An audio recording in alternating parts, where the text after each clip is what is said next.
And welcome again to the big match. Today on the programme, the sixth round cup tie that produced these headlines today. Yes, it's the Newcastle against Nottingham Forest tie, where the crowd scenes wrecked what was, in any case, one of the most dramatic cup ties since the war. That comes up a little later on. Whatever you do, don't miss it. Our other cup tie is the big one in the West Country between Bristol City and Liverpool. Also today in the studio, we have Malcolm Allison to look through the action with us. We also have another of our Pele instructional films and a look at your letters as well. But first we go off to the West Country, indeed close by the gateway to the West, the Clifton Suspension Bridge, for the Bristol City-Liverpool game. And for a start, we go up that dark tunnel to the corridor outside the dressing room as Bristol City make their first appearance of the afternoon.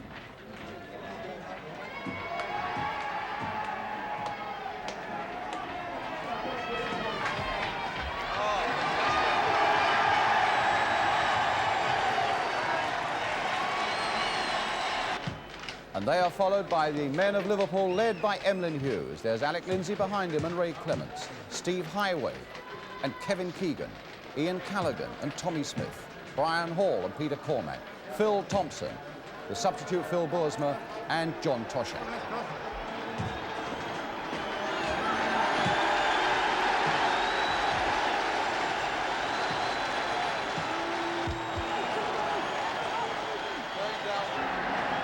So there we are, the scene is set, but there's one man missing out there, and he's the Bristol City skipper, Jeff Merrick, ruled out at the last moment with an ankle injury, and that's a bad blow to the home side. So this then is the Bristol City lineup. With Merrick out, David Rogers comes in at number 6, himself an experienced young defender. John Emmanuel is a substitute. Don Gillies and Keith Fear, the men who scored the goals that helped to beat Leeds, they are both there. As for Liverpool, a familiar and powerful-looking side, John Toshak is there at number 10, so it may be an aerial assault on the Bristol defence, a side that's been beaten only once in their past 14 games. The referee today, Dennis Turner from Cannock in Staffordshire. Have a good game, lads, anyway. I'll do my bit for you. A 37,000 all-ticket crowd, but there are a couple of lads who haven't paid to get in.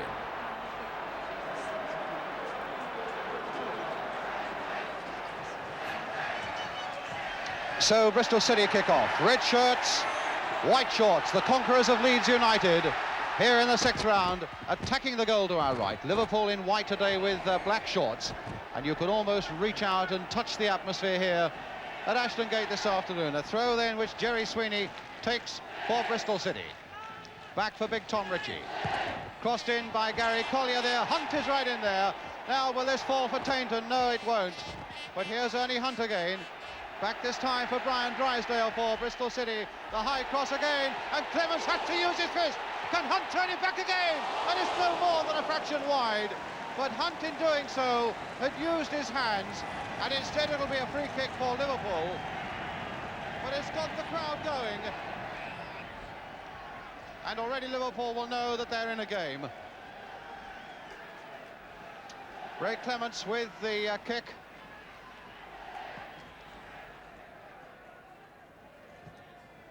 Hunt. And now Drysdale. Fear again offside. Linesman again flagging. Whistle going. Not the first time that the number 9 on the left of the picture, Keith Fear, has been caught offside. In his eagerness to get him behind that resolute Liverpool defence.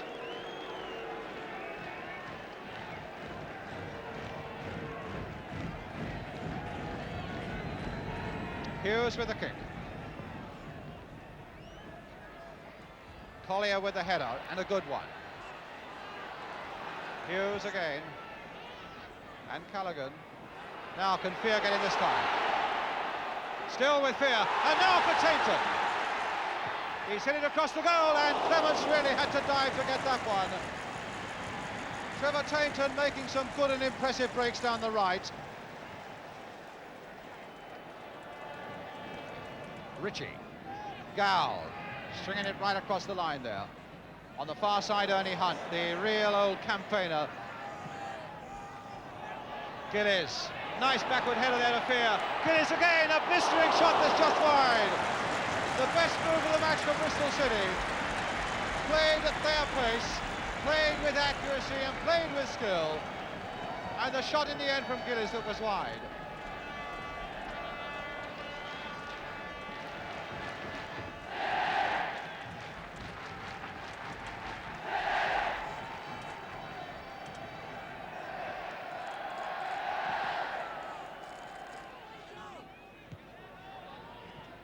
Well, that fell nicely for Gillies. Oh, and a little touch back there. Fear is onside. He's all right on that far side. And it's a corner off Brian Hall, who got back very quickly. Well, it looked as though Liverpool were getting a grip on this game in the first quarter of an hour, 20 minutes or so.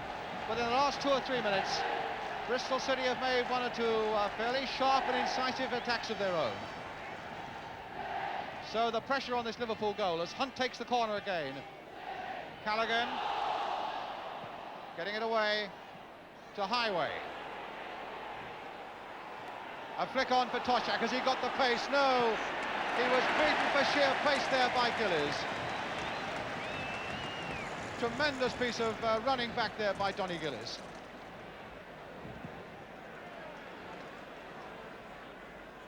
Phil Thompson. Drysdale versus Hall, finding Hunt. Play on, says the referee, although the linesman was flagging. Well done, the referee, and here's Fear. Oh, and he hit that well at Clements.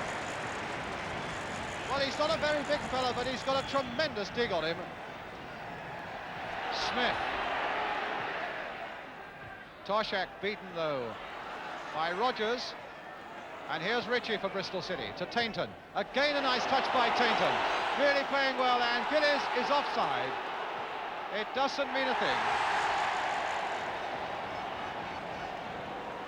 Never a doubt about it in anybody's mind, I imagine, least of all Ray Clemence's.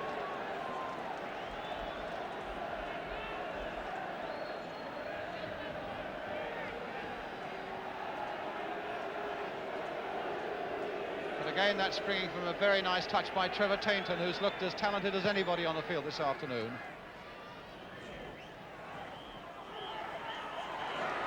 Well, Drysdale doing well there. Hunt.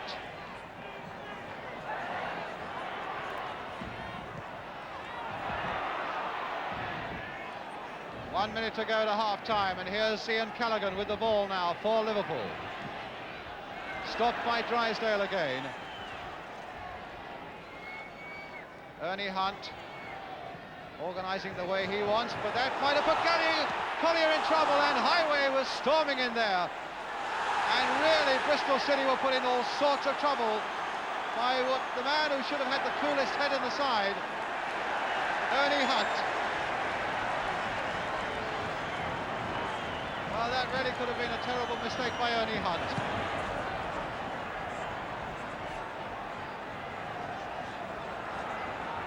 Now, and away go Bristol again. Gow keeping it in. Tainton stopped that time by Lindsay. Bristol's throw, and Fear letting it run. Back for Jerry Gow. Crossed it again, this time towards Gillies, and a little too high for him. We're into injury time at the end of the first half. Drysdale turning it back again to Ritchie. Back now for Ernie Hunt. Gillies couldn't quite battle against Tommy Smith and win, and Callaghan turns it back to Clements.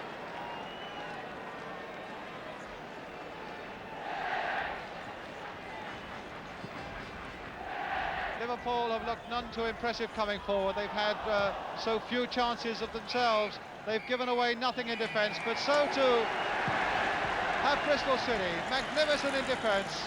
They've really carried this fight to this First Division side, none more so than Trevor Tainton, who's looked tremendously skillful down the right. But Jerry Gow has really kept Bristol City going in the middle of the field, and really his tackling and his fight has epitomised the whole Bristol City team effort this afternoon so far. A lot more to come on the big match this afternoon in this Cup tie special, but a half-time score here at Ashton Gate that reads Bristol City 0, Liverpool 0, and we'll be back in just a couple of minutes for the second half.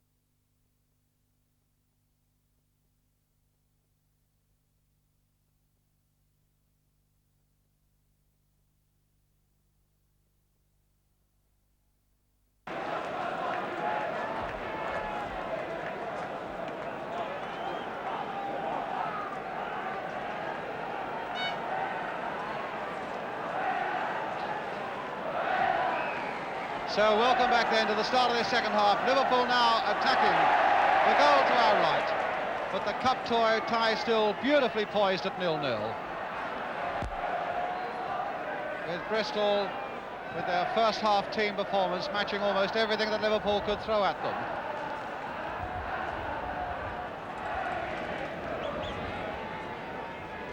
Bristol City have beaten Hull, Hereford and Leeds to get this far. Liverpool having beaten Doncaster after a replay, Carlisle after a replay, and Ipswich. Here's Keith Fear, turned nicely there for Drysdale, who's linked up well with the attack most of the afternoon. Didn't quite fall for him there, though. Keegan missed the contact. Dow will take the throw. Collier. Gillies right up there. Smith turning it back. Two very strong, reliable-looking defences here so far this afternoon. Collier back to goalkeeper Ray Cashley.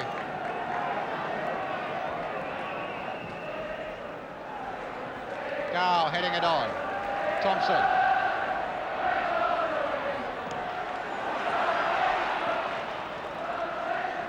A throw to Liverpool.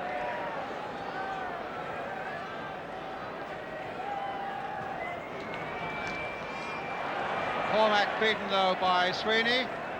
And now Bristol City get the throw.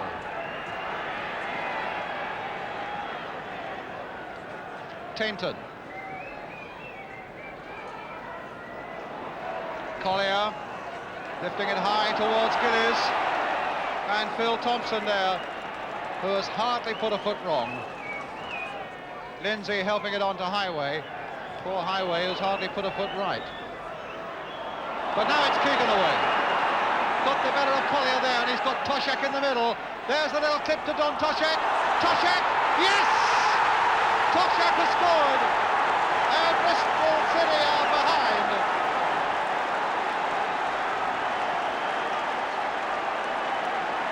The run down the left by Keegan, the little flick inside, and it fell John Toshak's way.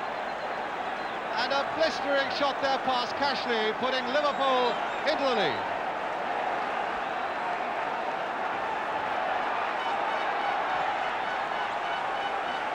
So as the spectator gets off the field, the game goes on. And in fact, the spectator almost got hit by the ball there, and the referee decided that we'd start the game again.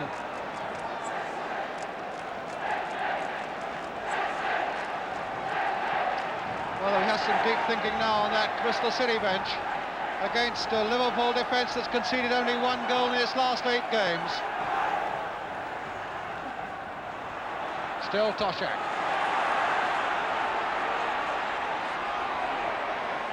Finally, it's Sweeney who gets it away, but there had to be the free kick for the foul by Rogers on Toshak. Well, judging by the noise here, you would think that the home side had scored, but the full-throated roar from Liverpool has really been transferred to Bristol, and there's Tommy Smith's shot! My goodness, that was no more than 3 or 4 inches too high.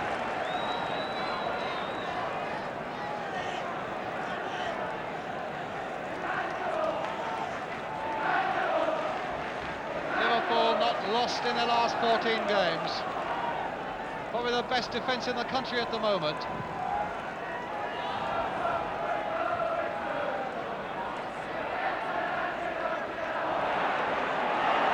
And away goes Highway.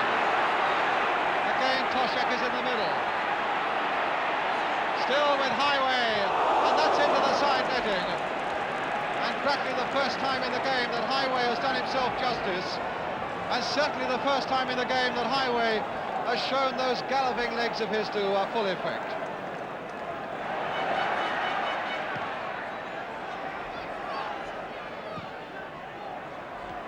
Callaghan. Thompson. And he's all right, he's onside Kevin Keegan. There couldn't have been much in it. Rogers is in there, so is Toshak.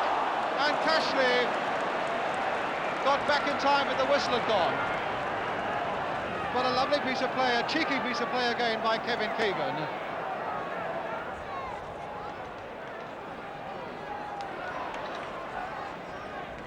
Cormac finding Lindsay.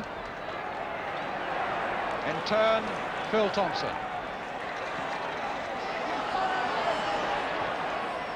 Smith to Brian Hall. Nicely down the line there for Highway, and away goes Steve Highway for Liverpool. Keegan is alone on the far side. Now is this number 2 to Callaghan, and saved that time by Cashley.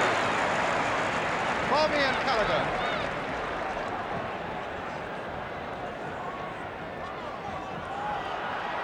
Hughes battling away, Fear hopeful of getting in again. But again, that Liverpool defence snapped shut once more. But again, there's plenty of action here at Bristol as Gow takes it up again for the City. I think he's shown a little too much of it. No, he's going on. He's going on, and I think a lot of people on the ground thought that was a little chip over the head of Clements. But it was well wide. And the Bristol City substitute beginning to warm up. John Emmanuel.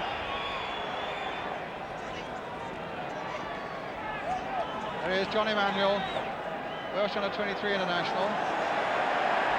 And it's Ernie Hunt who's coming off. So Ernie Hunt coming off,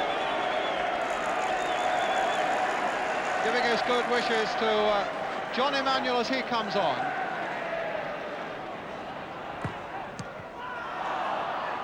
A fall for Keegan. Callaghan again. Hall, a touch off again for Kevin Keegan. Drysdale to Gow. Fear. And there's Tainton making a beautiful run. The timing of his run was perfect. That long ball, good ball, he said, and indeed it was. And he got in behind the defence. But unfortunately the finishing didn't match the run itself. From Trevor Tainton. And Steve Highway is coming off. Just reporting to the referee. And it'll be Phil Bursmer who's on. Not had the best of games, Steve Highway. And Phil Bursmer, another striker, is on.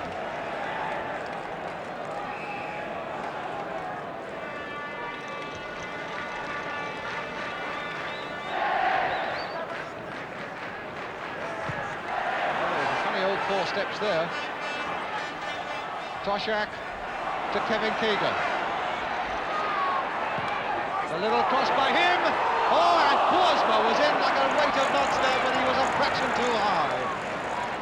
A really tantalising little cross there from Kevin Keegan. Curling all the way, and Bursma couldn't quite get the header that he wanted. Cashley with the kick, the last seconds now. We're into injury time. Fear, Gow, Tainton.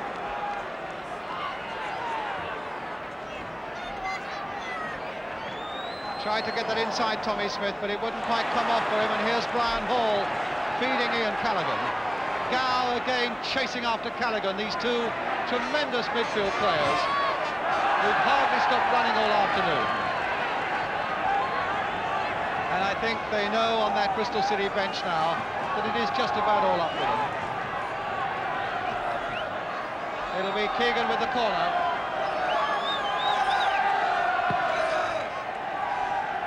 Cormac's going in, got the header in.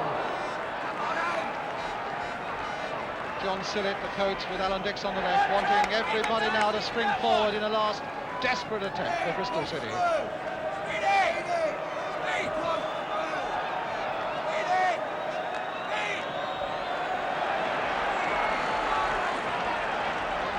Well, they've acquitted themselves well, Bristol City, on the afternoon. But the victory is not theirs, it goes to Liverpool. And it's Liverpool then who go into the semi-finals. With the goal by John Toshak, early in the second half, made for him by Kevin Keegan, with just about the only clear chance that Liverpool made all afternoon. But in all honesty, they conceded nothing at the other end of the field, where their defence was as magnificent as it usually is. So we're left then, the side separated by John Toshak's goal. And a final scoreline at Ashton Gate in this sixth round cup tie. that reads Bristol City 0, Liverpool 1. So it's Liverpool then who go through, looking almost unbeatable yesterday, and indeed after the game they drew these words of praise from the losing manager, from Bristol City's Alan Dix. They're very strong at the back, their work rate's terrific. As a game, I thought we matched them for work rate. Well, obviously, technically, they're a very good side. On the ball and off it, they don't deny you space. They're very good at going and breaking from the middle of the field. But full credit to our lads. I'm very pleased and proud of our lads. They've done exceptionally well. A Liverpool side to win the cup, do you think? I think they've got great chances, yes. Even so, the Bristol City fans claimed that there was an element of luck about the Liverpool winner, which is now where we bring Malcolm Allison in. Malcolm, do you agree with that? No, I don't agree it was luck. I think it was determination of both Keegan and Toshak, you know, and they both fainted to play the ball and didn't play it and got the Bristol City defenders in a lot of trouble. As we pick up the movement now, we see in fact Phil Thompson, who had a tremendous game for Liverpool in the back four yesterday. Yeah, Phil Thompson's had a good season and he looks like being another star for Liverpool. He plays the ball up here to Lindsay. Lindsay plays it first time down the line. This is a good movement from highway. He plays it back to Cormac. And Cormac play a first time ball to Keegan. Now this is where Keegan kids Collier, the Bristol City defender. He kids to play it, ducks his head. Collier didn't know where the ball was and it hit him on the leg and then it stuck between his legs. And That's Keegan, not luck. No, that wasn't luck. That's Keegan kidding him, then his own determination. Here Keegan again lays a beautiful ball with the outside of his right foot. An unusual ball for a player to play from that position. And Toshak does the same thing. He kids Drysdale there, gets the bounce of the ball and knocks it in the back of the net. This was a good movement at Liverpool. They had 6 men involved in the movement and they definitely deserved that goal. Alan Dix talks about them as potential Wembley winners. I suppose having got to the semi-final, that's fair comment. But are they your team as well? No, Leicester City's my team. Right, thanks a lot, Malcolm. We'll have a little more from Malcolm later on, but I think before we go, we've got to say well done to Bristol City. They've had a wonderful cup run, beating Leeds United on the way, brought a lot of pleasure to their fans down in the West Country. But now on the programme, let's take another look at your letters.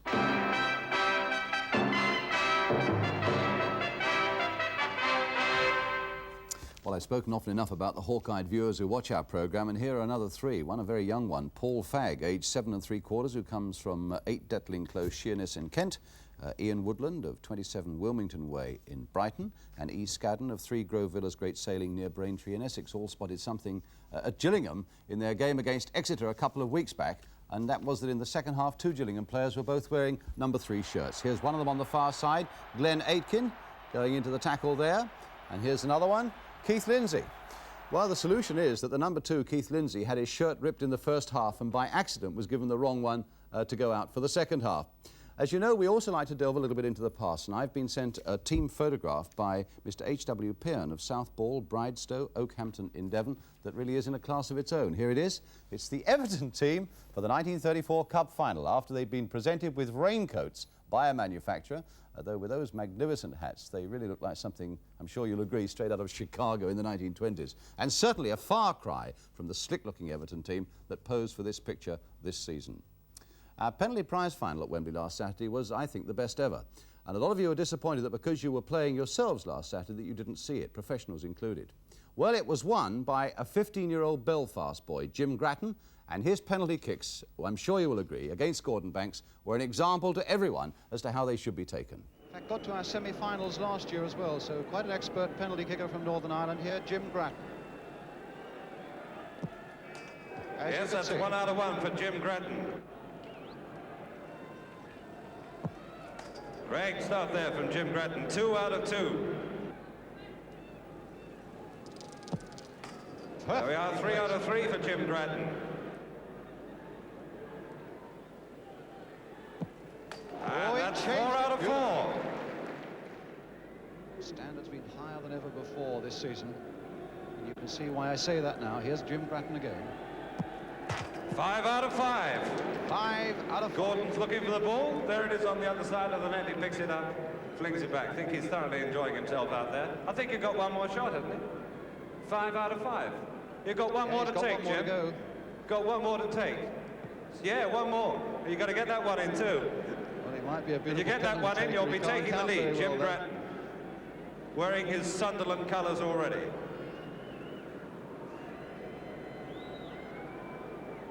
Now, will that have broken his concentration, I wonder? 5 out of 5. No, There it it hasn't. is. Maximum score for Jim Grattan, ladies and gentlemen. 6 out of 6. Tremendous penalty taking there by Jim Grattan. Congratulations to him. I'm sure also that you recognise the voice of the MC there. It was our friend, of course, Pete Murray. Before I get shoals of letters in, I must say also that that Everton team photograph that I showed you was 1933 for the Cup final, not 1934. Apologies. More letters next week, though. And in a way, having seen young Jim Grattan in action there, we seem to have jumped ahead of ourselves a bit, because this week the great Pelé tells us how he takes them, with a bit about free kicks thrown in as well. So once again, we go off to the brilliant Brazilian sunshine for the master and his method.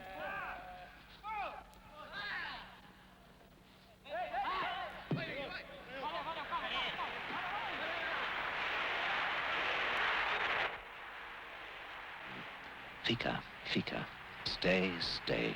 The chant from 125,000 voices filled Rio's huge Maracanã stadium as Pelé slowly jogged around the field after playing his last game for Brazil. Cheers, but sadness too. An era was coming to an end.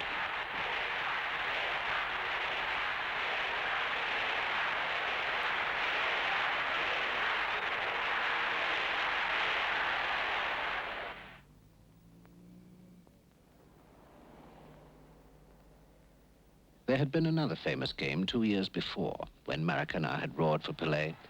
He had scored 999 goals in his career. Would this be the game that saw his 1000th? He knew it wasn't going to be easy. There was a goalkeeper determined not to be beaten.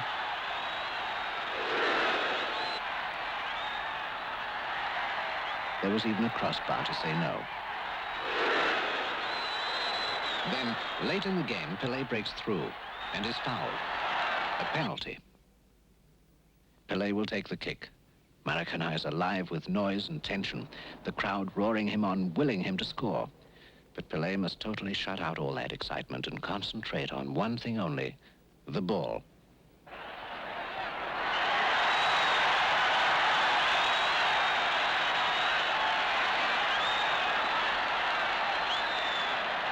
A moment of soccer history. Pelé's 1000th goal, scored from the penalty spot. A perfect example of Pelé following his own rules for taking penalty kicks. Those rules begin with the placing of the ball. Make sure it's firmly positioned on the penalty spot. Decide where you're going to kick the ball and stick to your decision. Don't change your mind at the last moment. Concentrate on the ball. Above all, don't look at the goalie.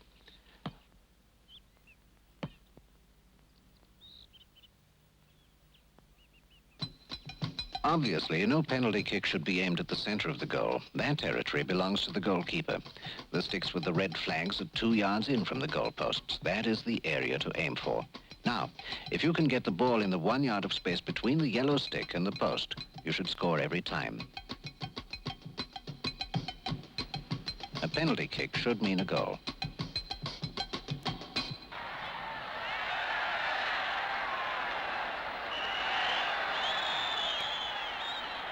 But things are not so straightforward on a direct free kick just outside the penalty area.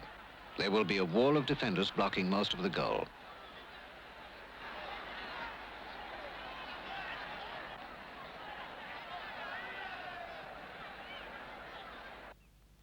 To beat them, the ball has to be curved. One way is over their heads. Another way is around the side, as Rivellino does here against Czechoslovakia. A free kick gives one of football's rare opportunities for a planned play, a bit of rehearsed fakery to keep opponents guessing. When more than one player runs at the ball, which one will take the kick? Confusion can be a weapon, as Romania found out in the 1970 World Cup. Rivellino is fouled, free kick to Brazil. Tostão runs, but Pelé kicks.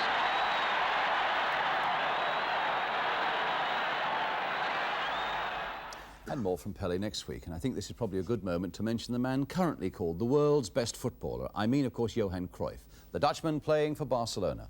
And Londoners get a chance to see him at Highbury on Tuesday night when Arsenal play this Barcelona side for George Armstrong's testimonial. George, one of the great professionals in the game, and he really deserves a great night. And you'll be able to meet the great Johan Cruyff himself in on the ball next Saturday lunchtime. Remember, Arsenal against Barcelona, Highbury, Tuesday. Now stand by for that Newcastle Cup tie I was telling you about. It was a match that really did have everything, some of it unsavoury, most of it highly dramatic. So it's Newcastle against Nottingham Forest. The pictures come from Tyne Tees. The commentator is Hugh Johns. Newcastle are in the stripes and we pick up the game in the opening minute. Jim Barron, Forest goalkeeper, knows the sound of Tyneside fans. A Newcastle-born lad, Jim Barron. Though he never played any of his football up in this area.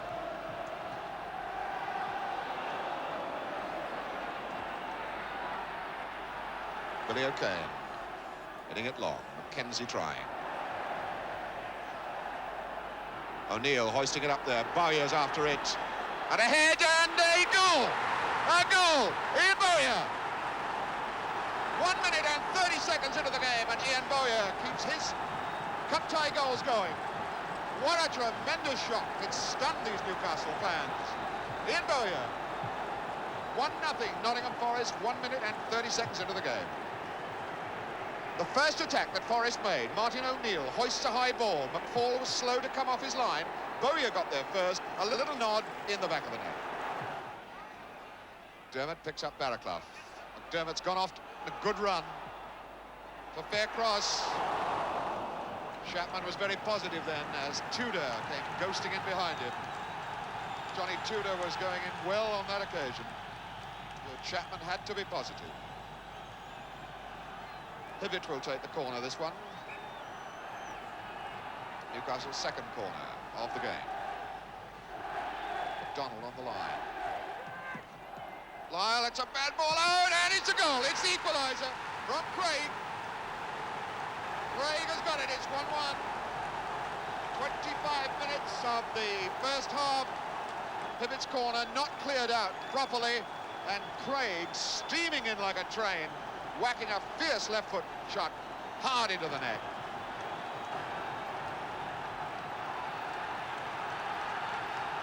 So now the Newcastle fans are happy. It's McDermott now. Sorella down, Lyle out. It's a little bit of panic stations going on in the Forest defence at the moment. They've been stunned by that goal. Winfield away. And absolutely no red shirts in that half at that time. Howard. Winfield, it's a bad one out, only as far as McDermott, and they look now for McDonald, far post. Good jump by Billy O'Kane. And again, the black and white favours in the crowd rise as a corner from Hibbett. Tudor up. O'Neill is there. Kenzie is forward, but he's all on his own.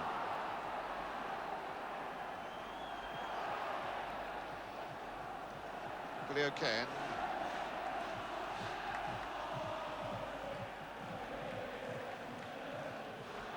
Martin down.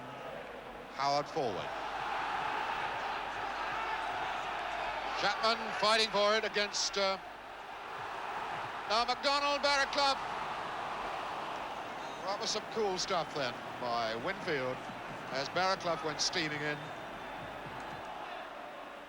Neil Martin. Lyle. Solid bit of work by Smith, but it breaks for Robertson. Looks up. Mackenzie. Mackenzie in there and tripped from behind by Moncur, and he couldn't have been very far away from the line when he went down. Maybe a step and a half further forward, and that would have been a punishing penalty, but instead it's a free kick. One wonders what Forest may have planned for this particular moment. Three of them in there, Robertson, Lyle, Bowyer. There's 5 men in the wall. Tudor's in there. Little Hibbett's there. McDonald on the end of the ball. And Bowyer's going to try the shot. Oh, and a good save that was too, because McFall couldn't have seen much of it. He really couldn't have seen much of that. Fine save by McFall.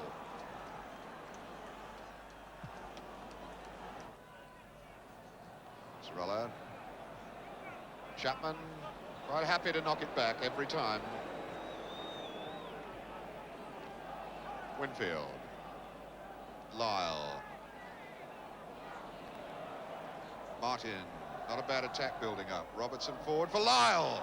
Oh, what a neat little bit of football that was. That's one of the best moves that Forest have put together. Deserved a better fate than just a corner kick. Lyle to take the corner. Sorella's up on the line. So is Mackenzie in the 6-yard box. It's across the goal, and it's Bowyer misses it, and it is in there now. That is O'Kane who has put Forest into the lead. O'Kane at 42 minutes.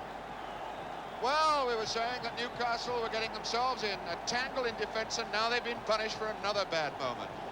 A corner then from Lyle, Mackenzie getting a flick on. A Bowyer chance, gone away, and then O'Kane in the roof of the net.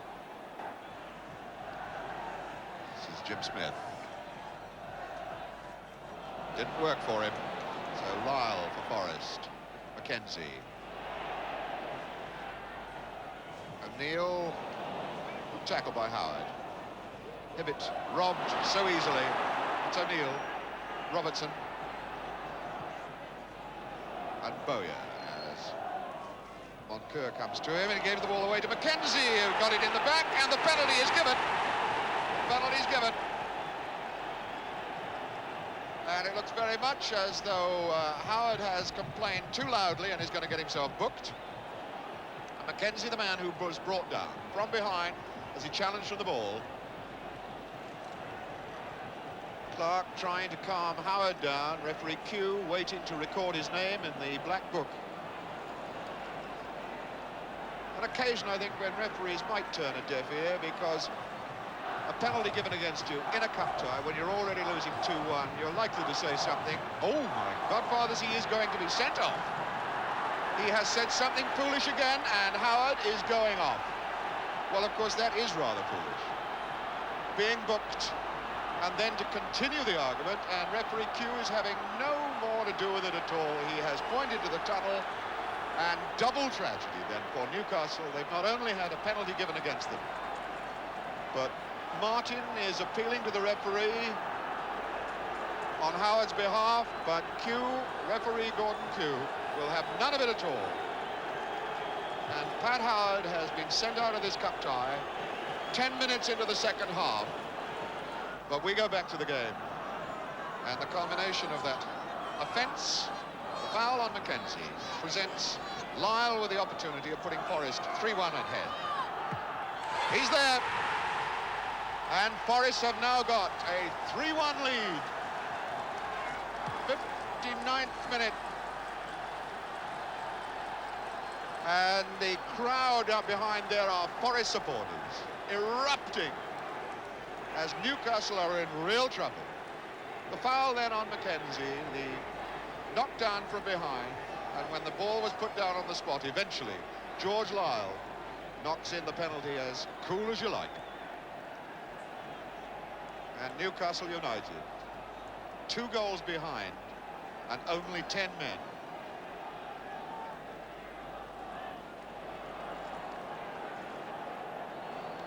The police lead off a Newcastle fan who wanted to protest to the referee, and violence erupts behind the goal now.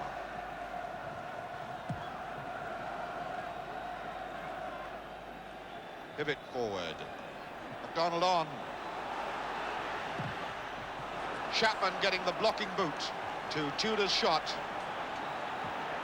The crowd, the Newcastle fans, in this Lees covered enclosure behind the Forest goal, have erupted down onto the touchlines, possibly, hopefully, to try and stop the game. Here's the corner from Barron. Barron comes, gets a good punch. It's McDermott going after it with Martin. And a Forest ball. Police reinforcements moving around the ground now to get behind the Forest goal. An unnerving time for goalkeeper Jim Barron as Mackenzie breaks forward for Forest. Going hard and fast. Martin is in the middle, waiting for the cross. And Bowyer just ran straight over the ball. The ball took a bad bobble off the bumpy pitch, and Hibbett knocks it out long for McDonald. Chapman is there. Chapman, a real stalwart of this side this afternoon. The captain is playing a captain's part.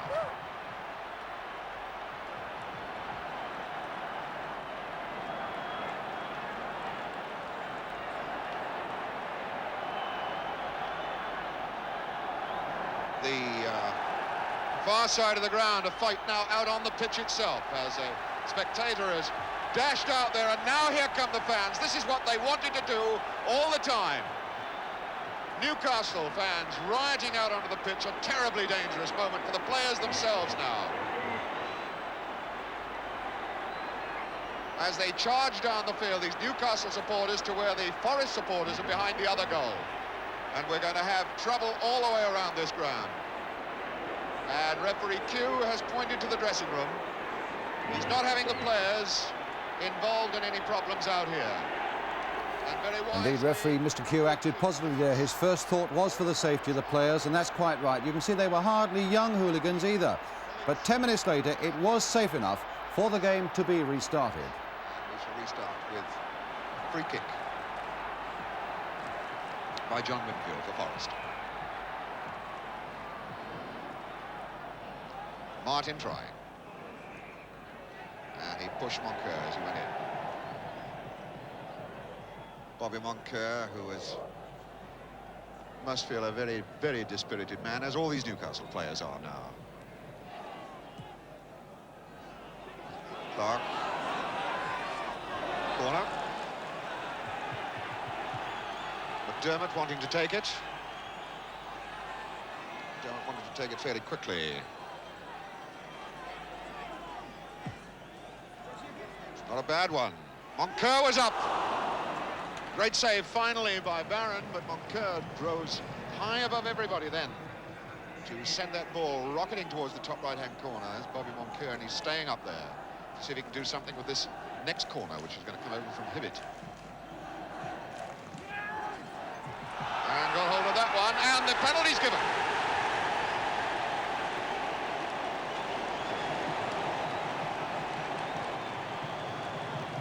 Well, there's a turn-up for the book.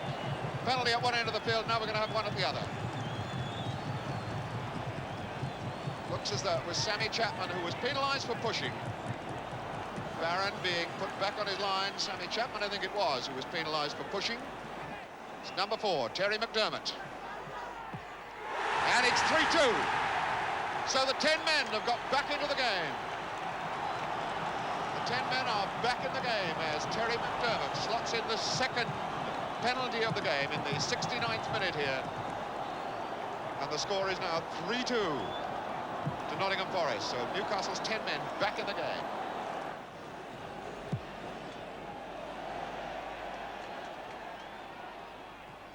Well won by Hibbett. Hibbett still going. Right in behind Forest. It's a good cross ball, and it's Tudor! It's 3-3! What a beautiful goal! Johnny Tudor sends the ground, erupts again. Newcastle spectators on their feet. What a fabulous goal then by Johnny Tudor. So the 10 men have picked themselves right up off the floor. It's all tied up at 3-3. A glorious run by Hibbett from 10 yards inside the Forest half. Down the touchline, the cross ball caught Forest wide open, and a diving header by John Tudor wraps the scoreline up at 3-3. What an incredible game.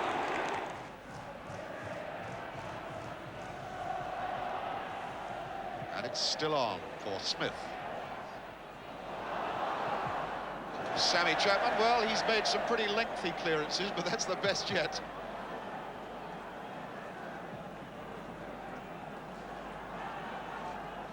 Smith.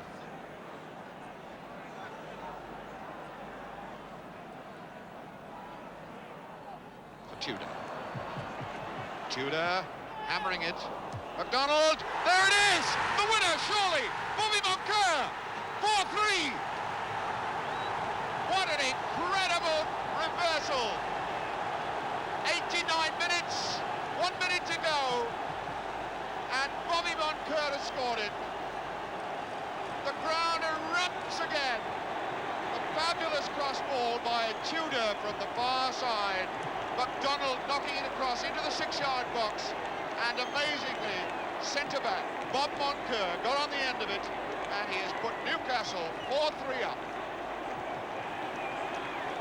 What a wonderful goal. Well, it's 19 years since Newcastle played in a semi-final, and it looks as though that's what they're going to get. That's what the Newcastle fans think anyway. And they are in the semi-final. A fantastic roars and cheers of this crowd rise up to greet their heroes. There's the full-time scoreline. An incredible scoreline when you remember that 10 minutes into the second half, Nottingham Forest went ahead 3-1 from the penalty spot. And now they've been pulled back and beaten here at Newcastle 4-3. Well, two immediate reactions to that, I think. Forest claimed with some justification that the crowd beat them. It robbed them of their concentration when the match seemed won. And secondly, it's quite plain that those mindless hooligans, and they really weren't all youngsters as you saw, have put the Newcastle club deep in trouble with the authorities. Malcolm Allison, what sort of trouble do you think Newcastle are going to face? Well, it looks like they'll have their ground shut exactly the same as Leeds United did. I mean, if this sort of thing goes on in football, we're going to have fences all around the grounds. Yeah, this is a thing that people have always shied against here, but they happen in South America. You always see them in Holland as well. You feel that we're pretty close to that now? Well, I think that the Football League are going to say that you've got to have some safety precaution against this type of thing. Yeah. Well, it was an incredible match, and with the two penalties, which particularly we're going to look at now, are both the sort of penalties that we've advocated on the programme for quite some time, that referees should give. The first one coming up now. You see a situation develop down the left-hand side. You see Bowyer go up for the ball, and it drops back over his head, and Moncur miskicks. And Mackenzie gets the ball under control. He takes it down his chest, and you see Craig run into the back of him here. Not intentional, but he definitely runs in the back and knocks Mackenzie down, and the referee has no option but to give a penalty. Not intentional, but in fact it was a penalty, and it's the sort of penalty, as we've said, that we would like to see referees give more often. Yes, it wasn't intentional, but it still robbed the player of having a chance at goal. You know, I mean, he got the ball under control. And the involvement that Howard got into after this incident, you know, was ridiculous. No, well, let's have a look at that now, because the impression certainly that you get looking at it is that the referee, Gordon Hugh, did everything he possibly could to keep Howard on the field. Howard has begun arguing, and he's still arguing, and the referee's making it clear, if you have any more of it, I shall have to send you off. And that's what he's saying now. But Howard goes on arguing after that, and he's saying, look, if you go on, I shall have to send you off. And Howard still goes on arguing, and finally, that's enough. You're off. And I'm bound to say that the referee was absolutely right, and there's a lesson there to everybody. Do not argue with referees. But then, of course, we came to that incredible... Would you have thought that it was possible for Nottingham Forest to lose that match at that point? No, it was... With 10 men and 2 goals lead, you know, it's almost impossible. I don't know whether they lost their nerve or whether the crowd really upset them. What do you do if you're playing against 10 men in those situations? Well, I mean, really and truly, you've got to force them back in the own half and keep possession. But they didn't seem to... I mean, they must have had several chances to break away, you know, which we never saw in the film itself. But I couldn't understand it at all. But you must give credit to Newcastle for a tremendous fight back. Indeed. The next magnificent twist came when Newcastle themselves were awarded a penalty. And again, we believe the referee was absolutely right, don't we? Yeah, this is a corner by Hibbett. Now, you see the ball floated over, and you see McDonald go to jump, and you watch the goalkeeper. The goalkeeper pushes him in the back. There. And catches. And the referee's standing right behind him. Now, this often happens in the box, and many goalkeepers have got away with this sort of thing. And not many penalties are given in this situation, but it's definitely a penalty. Yeah. What do you think about Newcastle now? You've already said on the programme you think Leicester City are a good bet for the Cup, but Newcastle, I know, have impressed you all through the season, haven't they? Yeah, I keep thinking Newcastle are going to win something. But they got 3-1 behind in this game. And they've struggled through every round, you know, but I don't know, that might be their year for the Cup. It might be. Malcolm, can we turn to you personally? You had a marvellous win yesterday against Sunderland, but you've been linked again in the last few days with Bobby Moore coming to Crystal Palace. Can you give us the latest information on that? Well, when Ron Greenwood released him on Friday, I've always been interested in Bobby, and I was very interested at the beginning of the season. And I think he'd be a tremendous asset to any club. And I had a word with my chairman yesterday, and we'll have to see what Mr. Greenwood says tomorrow and Bobby. I think it's an agreement between Bobby. Really, it's Bobby's move himself. I think that West Ham are releasing him And where Bobby wants to go, I think he'll go. But you're going in for a positive bid tomorrow. Yes, I'm going to speak to Ron Greenwood tomorrow. Good luck to you. Malcolm, thank you very much indeed again today. That's it, though. Remember, On the Ball next Saturday lunchtime. The big match, of course, next Sunday afternoon at 2:15. And we leave you today, well, with what else? With the 2 goals that put Liverpool and Newcastle through to the semi-finals of the Cup. And at Newcastle, of course, it gave the game that unbelievable finish. Tudor hammering it. McDonald, there it is! The winner, surely! Bobby Moncur! 4-3! Got the better of Collier there, and he's got Toshak in the middle. There's the little clip to Don Toshak. Toshak, yes!